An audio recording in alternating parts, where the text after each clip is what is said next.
Bonjour, on va donc continuer le travail sur le tableur. On avait vu effectivement les formules, on a vu le tableau croisé dynamique. On va donc travailler maintenant sur des bases de données. Donc les tableurs proposent effectivement un certain nombre d'outils bases de données. Sur des bases de données simples, c'est largement suffisant. On verra plus tard effectivement des bases de données plus complexes, en tout cas plus personnalisables. Ça sera donc de toute manière de l'ordre de l'initiation, comme d'habitude. Donc aujourd'hui, on va travailler sous, LibreOffice. Sous OpenOffice, c'est quasiment la même chose. Je vous propose, enfin, j'aimerais que ceux qui travaillent sous Excel d'habitude, basculent sous LibreOffice. Vu effectivement, ça va être compliqué, que je propose, toutes les propositions, vu qu'on sera à distance. Et de toute manière, pour les prochains chapitres sur les bases de données, il vous faudra avoir installé effectivement soit LibreOffice, soit OpenOffice. Donc vous voyez, j'ai pris un petit peu d'avance. J'ai déjà saisi nom, prénom, civilité, situation familiale, code postal, ville, don, date du don. On va donc faire comme on l'a déjà vu, ça permettra de réviser, de vérifier la validité des données, et notamment, dans un premier temps, de proposer des listes déroulantes. Donc, données, validité des données. Ici, on choisit donc liste et on propose donc monsieur, madame. De la même manière, pour situation familiale donnée, validité des données, liste.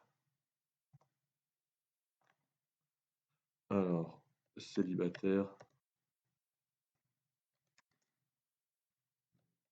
marié,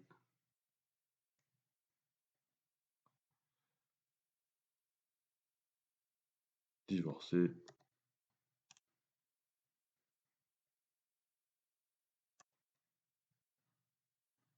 pacsé,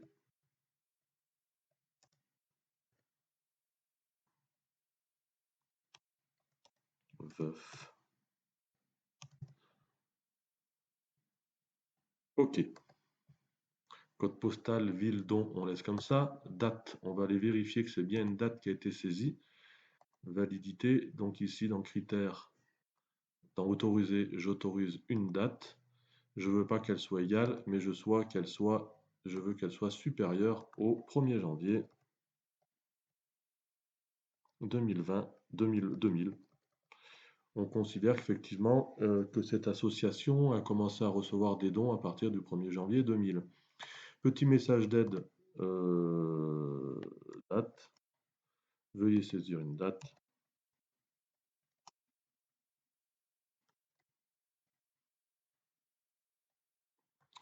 Message d'erreur. Donc on arrête l'action. Titre, erreur.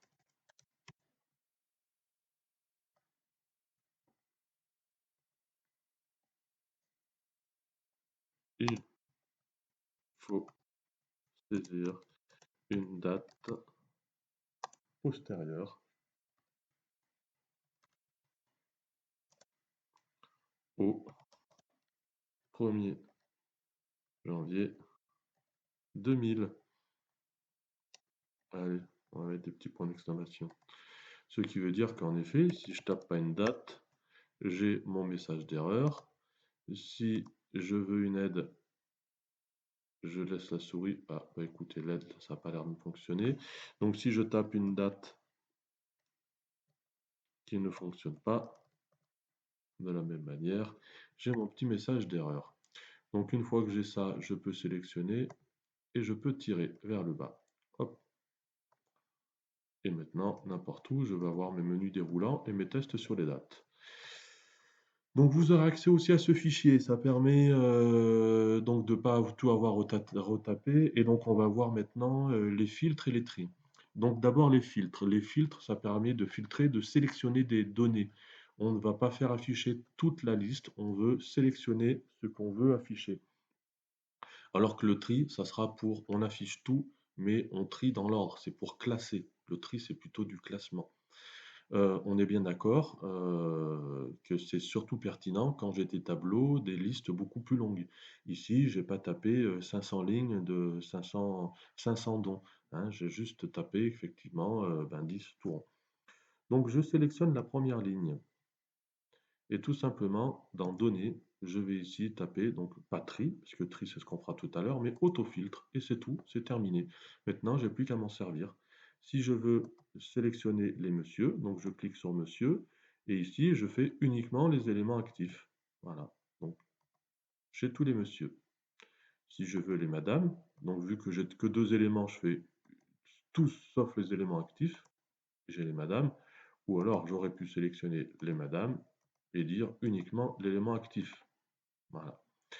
Je veux les madames, mais je veux les madames que celles qui sont célibataires, bien sûr. Donc les célibataires, l'élément actif. Et voilà, j'ai toutes les madames célibataires.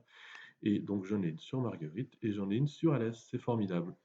Donc maintenant, si je veux défaire le filtre, ben ici, je vais aller dans filtre standard et à chaque fois ici, je vais lui mettre aucun et aucun.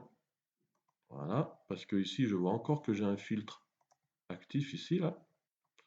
Non, je vois pas. J'ai plus de filtre actif, je les ai tous enlevés. Ici, le petit trait rouge, c'est parce qu'en fait, le nom débordait. Donc, il me le signalait. Donc, on écarte ou on n'écarte pas, c'est pas grave. Donc effectivement, comme vous l'avez vu, maintenant je veux, mettons, toutes les personnes qui sont du Gard. Donc ici, je ne vais pas pouvoir sélectionner. Donc je suis obligé d'aller dans filtre standard. Je veux partir sur code postal et je veux que le code postal soit supérieur ou égal à 30 000. Et je veux les deux, c'est pas du ou, c'est bien du et. Je veux que le code postal, donc toujours le code postal, il soit strictement inférieur à 31 000. Alors, j'ai pas mis de personne de Toulouse, mais normalement, 31 000, donc qui sera exclu, j'aurai pas les Toulousains. Voilà, et donc là, j'ai sélectionné. Donc maintenant, libre à moi, si je veux maintenant que les Nîmois, et ben d'aller sélectionner les Nîmois. Bon, j'étais pas obligé de sélectionner le Gard, puisque j'avais déjà les villes. Bien, donc voilà, on vient de faire effectivement tout ce qui est filtre. Donc, vous voyez, c'est très simple. Donc je vais enlever les filtres. Donc ici, je vais mettre donc aucun, aucun, et aucun. J'ai donc défiltré. Sous certains logiciels, c'est plus facile parce que quand on clique ici, il y a des petites cases à cocher devant, on peut cocher, décocher, en haut, d'un coup, tout cocher, tout décocher. Sous effectivement le calque de LibreOffice, c'est effectivement un petit peu plus pénible. C'est comme ça, on s'adapte. Donc maintenant, ah oui, autre chose. Donc si j'avais voulu, mettons, je reviens ici, je veux tous les monsieur. Je pouvais leur demander de mettre tri décroissant pour avoir les meilleurs donneurs, euh, tous les messieurs.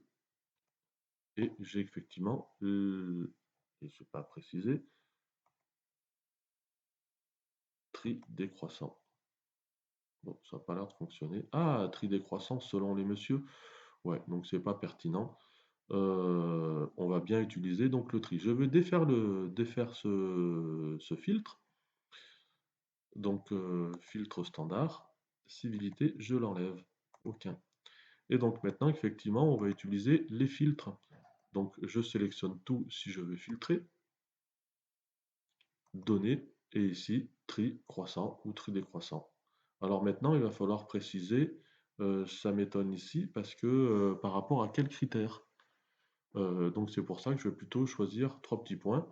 Le tri, je vais effectivement le faire, mettons, par rapport au don. Je vais donc faire un tri croissant. OK. Effectivement, j'ai tous les meilleurs dons. Je me retrouve donc en dernière position. Bien, donc je vous laisse vous entraîner. Vous allez trouver donc le fichier euh, à télécharger et je vais vous mettre un autre petit fichier, un deuxième fichier pour vous entraîner.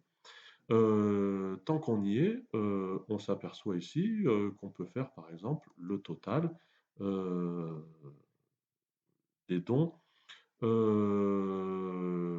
Total des dons tout court. Donc, total dons, deux points, total dons, oui c'est mieux avec un S, des messieurs, deux points. Donc ici, je vais faire somme de tous les dons.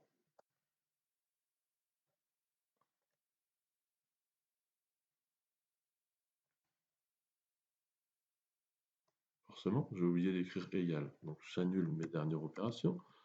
Donc égal somme de tous mes dons. Et ici, égal somme-ci.